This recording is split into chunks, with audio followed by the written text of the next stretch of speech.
This week, Palestinian President Mahmoud Abbas is celebrating his 79th birthday, and later in the year it will be his 10th year as the head of the Palestinian Authority. So we went to talk to some people who know him intimately to find out what we don't know about him, and does he have within him what it takes to be the one leader to make the peace between the Palestinians and the Israelis.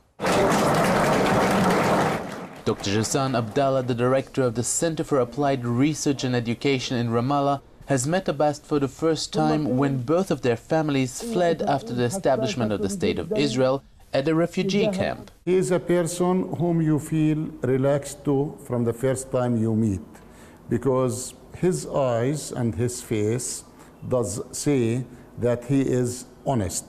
You can see that he is an independent person.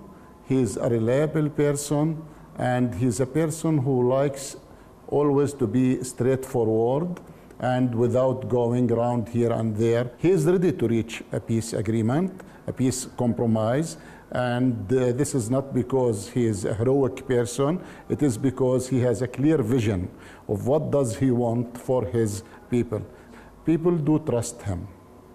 We do trust him. I may disagree with him in certain political issues, but I think and I am sure that the Palestinian people do trust him very, very, very much.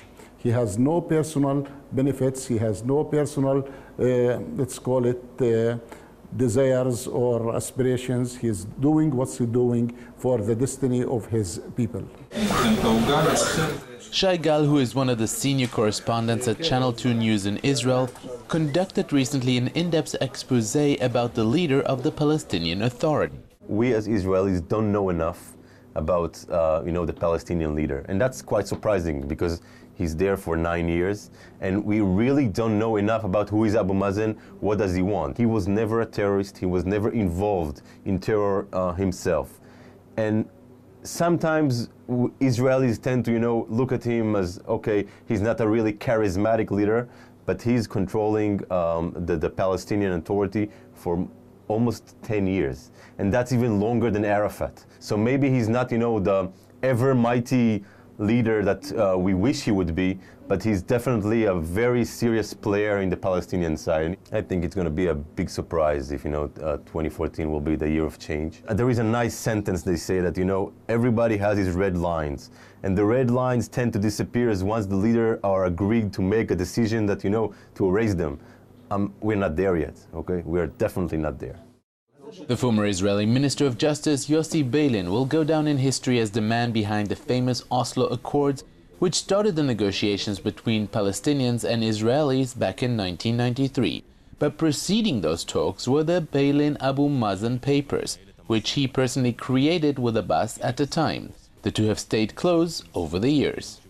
Mahmoud Abbas is a human being who can also laugh at himself. This is quite a rare characteristic, especially for a politician. He has a nice sense of humor. He does not try to portray himself as a charismatic leader. Apparently he knows that he is not.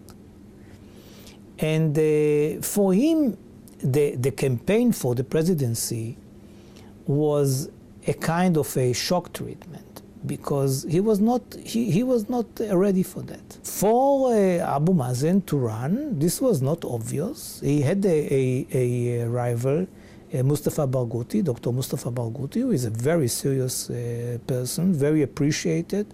And then he went to the different meetings in the campaign. He used to look at himself from the outside and say, is it me really saying these slogans? And then people would become very enthusiastic about what he said and would like to come to him at the end of the speech.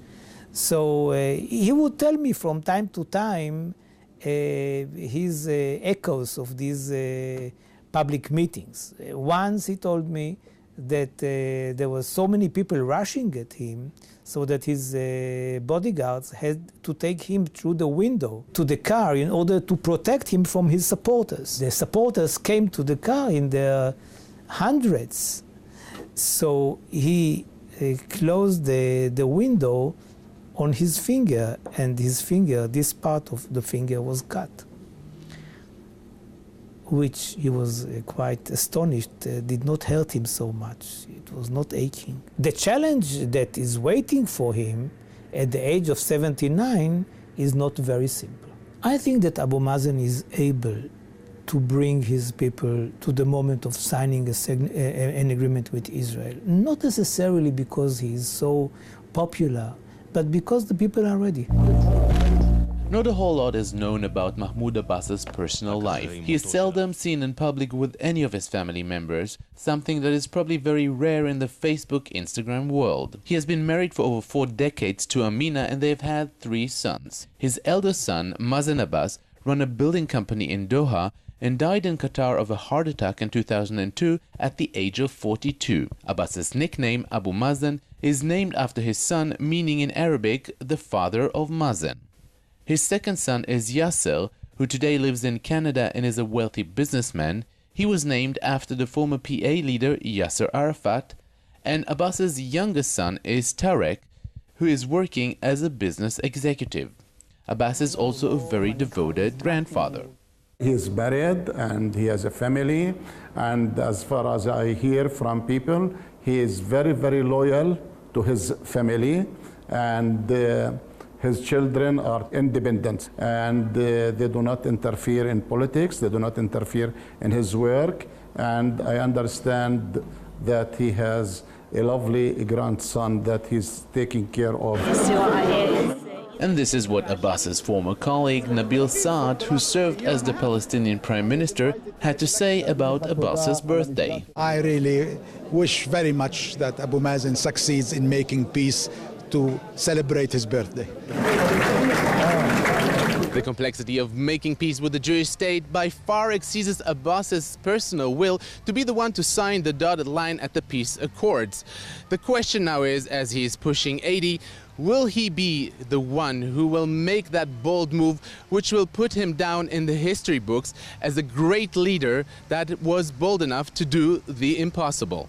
For JN1, I'm Jacobsohn in Jerusalem.